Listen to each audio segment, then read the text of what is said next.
Hi guys, my name is Bhadran and today we're going to be addressing the question of why people actually pray. So, without further ado, let's begin. So why is prayer required more now than ever before?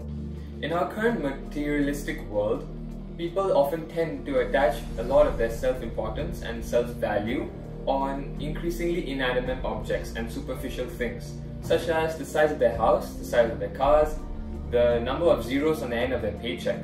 Furthermore, mainstream media, oh that's a big problem right there, mainstream media actually devolves the whole topic of intellectual debate and conversation into a conversation about experiences and feelings. And it asks you, the viewer, it asks, how do you feel about certain experiences that happen to you? How do you feel? What do you think? Is this good for you? If not, then it's not good at all. So, mainstream media degrades any conversation from facts and scientific evidence into conversation about personal feelings, which personally, contradictorily, I don't think that's very good, as it makes us think about ourselves more than about society and more than about others. And it devolves conversation into, oh, if I don't think it's good, that means it's not good, period, which is a very intolerant society that mainstream media is aiming to build up. So this is why prayer is important. Prayer is significant as it reminds us of simpler times, of when there was something more to us than just how we feel, where we should care about the experiences of other people too, and how they feel, and be empathetic, and know the world consists of just more than us small specks of dust in the universe. So furthermore, politics. Yes, you heard me right, politics. Politics is not more than theatre now, and it's frankly just laughable, especially with Trump in the US. And Trump has been having so many meetings with all the leaders around the world, such as the recalcitrant leader in North Korea, Kim Jong-un, and he is claiming that he is the Messiah and has actually solved every problem that Americans face just by having a meeting with him, and not one but two actually, one in Hanoi just this year and one in Singapore a few years back. And what has actually been done from these meetings? Actually nothing. And yet Trump actually proclaims to the world that he is the major deal breaker and is gonna lead the world to salvation. But however, on the current track he's setting and his track record, that doesn't seem likely. Well, anyway, let's not digress. The importance of prayer here is that it enables us to see the world for what it actually is, rather than how we think it should be or how other people present it to us. So now I'm going to be talking about why people pray. But before we answer that, we have to say, when do people pray? This is two things, in religious context and in non-religious context. So in religious and spiritual context, people usually pray because they are commanded to, such as in Islam, Muslims are actually forced to pray at least 5 times a day, and they have all the specific equipment that they need for that. For example, like the mats and the garment and the gear. And you must be wondering, why do religions impose such strict guidelines on when the members of their religions can pray and when they should pray, and in what attire should they pray and where should they pray, and all of these fanciful guidelines? Well, the answer for this is very simple. Listen to me closely. The more you have to sacrifice for something, the more you'll be loyal to the cause. Muslims have to sacrifice a huge chunk of their time and effort to Islam. And this makes them even more devoted to their cause, as, frankly, if they have devoted so much time to their cause, and if this is all for nothing, they are a fool. Hence, they believe that I have devoted so much time to my cause, therefore it must be worth something, right?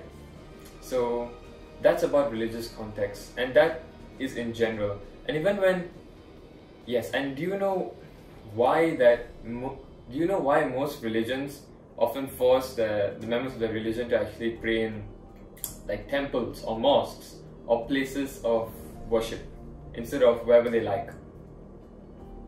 it's partly because of the first reason, but the second reason is also that so that they can see other people who also share the same story, who also like believe in the same things that they do and have the shared, and both of them cherish the same values.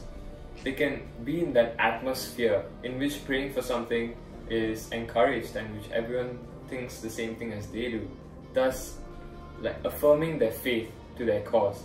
So this is why people actually pray in religious context, so to show that they actually care for something more than just this material world that we have. So prayer in non-religious context is done not because anyone forced you to, but because you genuinely want to. It is the craving of the heart, it's the cry of the heart that causes you to just go into that mood and become one with the universe and just say what your heart truly feels. For example, out of my own willingness, I pray that someone else can be relieved of the ignorance that they hold towards me or towards a particular race. That is very prevalent nowadays.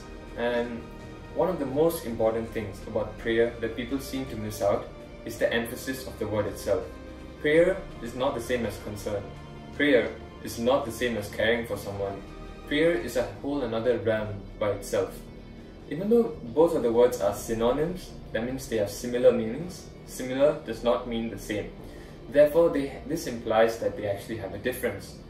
Even though it may be subtle, it is still very significant. For example, let me paint you a picture here. So, let's say that I have a 52-year-old neighbor named Mrs. Leila, okay? And Mrs. Leila is the typical cat lady of the neighborhood, and she's widowed, and she has, like, let's say a good solid 12 cats. And her favorite cat, Mr. Whiskers, just passed away last week. And I'm sure you guys can imagine how Mrs. Leila would have felt when Whiskers passed away. And she would feel probably grief-stricken, something along the lines of that. And you being a good neighbor, you decide to, okay, let's comfort her. How? Would you do by praying for her? Would you do it by going to her house and baking cookies for her and spending time with her? Or would you do by, let's say, just going to her house and talking to her in general? The last two options seem pretty good, right? That's because you actually your concern for her is manifesting in physical forms, which is what people actually like. When you pray for her, she doesn't know that you pray for her. She won't know that someone actually cares for her, that there's someone with her in her continuous battle.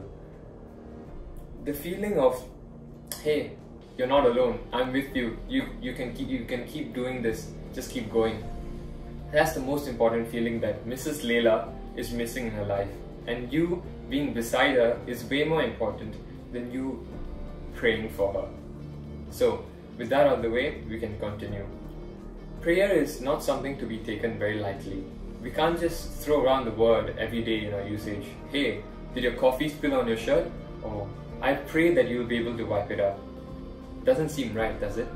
Yeah, that's what I thought so too. When you use the word prayer, you have to be very careful that not only do you not misuse it, so that you do not also overuse it. As overusing a word can also make it lose its meaning. Let me give you another example over here. God, we're just full of examples today. Let's take a very controversial topic. I'm sure my parents might not approve, but no, we do. So let's talk about swearing. Swearing, like saying bad words in general, or words that are unsavory in nature, to put it lightly. Saying these words, if you're like a sailor and just keep on talking and talking and talking and swearing, what do these words have? These words have essentially no meaning. Even though they have a specific definition, they do not try to convey what you're trying to convey, as you're using them very loosely. Thus, even in very trying scenarios in which you must be very resilient and are facing a very serious problem, and you want to convey to the other person that, hey, what you're doing is not what I'm accepting, it's not what I expect of you. You will not be able to do so in such words as when swears are actually necessary in order to convey the seriousness and the grievousness of the situation. thereby your swears actually lose their meaning. And we don't want the same thing to happen with prayer over here. So please bear with me and just pray when it's only needed. So, in conclusion, what have we learned today? We learned that prayer is actually very useful in society. You should not, and prayer is very useful in society. You can use it in any part of your life as long as it's necessary. Don't overuse the word prayer. Don't pray for things when they're not necessary. This will make the word prayer itself lose its meaning. And we also finally, we learned that even though you can be forced to pray, it's not really as effective as when you genuinely want to pray. When you genuinely want to pray, it will naturally come. No one has to remind you. You should not set like a 5 o'clock alarm, hey, I should pray every day. It doesn't work like that. So when you genuinely want to pray, when the cry of your heart comes out and says, hey, I'm looking for something more here, what am I missing? And you just talk to that supernatural self and give like the ultimate cry for help, it's bound to be received. And even if it doesn't, it's the feeling of just that helplessness you feel and the hopelessness that you feel. And you acknowledging the hopelessness that you feel by praying to something such as a God, if you're religious, and a supernatural power.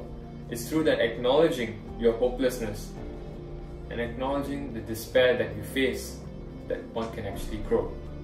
So why don't you start praying for your situation right now?